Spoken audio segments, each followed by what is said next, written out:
ikaw ay hindi na po nakakautang or hindi ka na po na-approve sa mga loan application or OLA na inuutangan mo dyan online, mapag Google Play Store man yan or App Store, nako, may i-share po ako sa inyo. Alam niyo ba guys, na meron pa po palang nagpapautang na OLA. Yes, meron pa kasi na-approve na naman po ako dito sa bagong OLA na madadownload nyo sa Google Play Store. At guess what? Second loan ko na po sa kanya. Kaya kung ikaw dyan ay rejected, kaya kung gusto mo dyan umutang ngayong araw, kinulang ka sa budget, pwede mo rin tong i-consider na fast approval na loan app. Pero dapat, handa ka rin harapin yung mga consequences dahil nga mabilis siyang ma-approve, may kapalit naman yan guys. Commonly kasi sa mga ganitong loan application, medyo mataas ang interest. Kaya for today's video, hayaan nyo po ako na ibahagi kung anong loan na po ako umutang, kung magkano po ang na-reserve ko sa kanya, at kung worth it siyang utangan guys. So after this video, gusto ko pong hingin yung inyong opinion about sa loan application na to para makatulong tayo sa mga gusto rin or gusto pa rin mag-try sa loan application nito after all, no? And yan guys, kung gusto mo na magantong video na rin at syempre para updated ka sa mga bagong labas na pwedeng magpa-approve sa'yo, just click the subscribe button, turn on the notification bell, and be updated sa aking mga latest upload. And yan nga guys, ang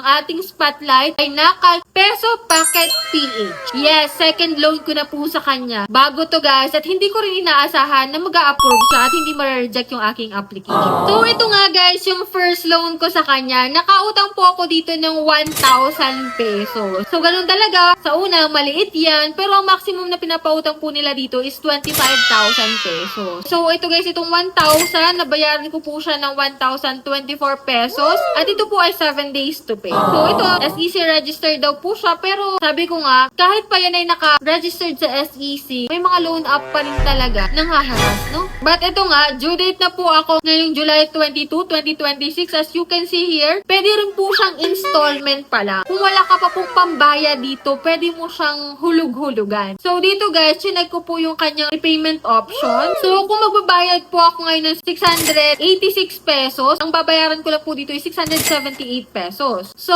dito guys, kung gusto ko po siyang i-extend at wala pa po akong ambambayad, kung gusto ko nga ng 6 days, 332 po yung aking babayaran. Para naman po sa 7 days, may 10% off sila, 337 naman po. Kung gusto ko lang i-extend yon at wala pa akong pambayad. At dito naman guys, kung gusto mo naman ng installment, ito nga yung installment nila, no? July 22, ngayon po yun. Next po is July 29, 225 na lang po yun. Next sa August 5 is 92. So sa next is 41.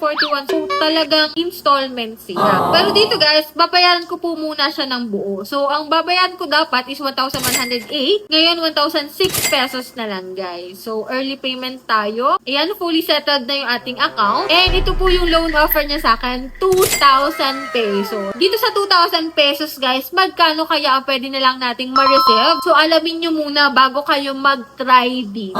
Ito guys, let me know your opinion after nito kung okay pa rin ba sa inyo. Kasi nung tinake out ko po yung loan dito, ito 91 days na po yung kanyang loan period. Pero dito guys, ang net proceeds na lang po natin is 1,300 pesos. Kasi may babayaran po tayo na service fee na 700 pesos. At ito nga po, sa installment, 819 po sa July 28 po yung babayaran ko. Next po is August 4, 717. Next is August 11 is 430. And the rest po is 21 po and 18 pesos. So dito guys, pwede mo naman siyang bayaran ng utay-utay at pwede rin namang bayaran ng bugway or full amount. At pwede ka rin ditong mag-extend. So yan guys, yung aking pag-loan dito kay Peso Packet PH. Pwede siya ng hulugan guys. Pwede rin bayaran ng buo at pwede rin pong i-extend yung loan mo if ever na wala ka pa pong pambayad. So for me, talagang magandang utangan yung mga gantong loan application na talagang handang mag-adjust kung wala pa tayong pambayad. Pero yun nga, sa 2,000 pesos, medyo malaki yung service fee at yung ipapatong nila. So the more kasi na tumatagal bago mo siya bayaran, the more na dadagdag po yung interest dyan. So kung kayo ay gusto nyo pa rin umutang dito, let me know your opinion dyan sa comment section notification. Kung ayaw nyo na, i-share nyo din po kung bakit. So that's it. Yan lang po yung vlog natin for today. And hoping ako guys na nagkaroon kayo ng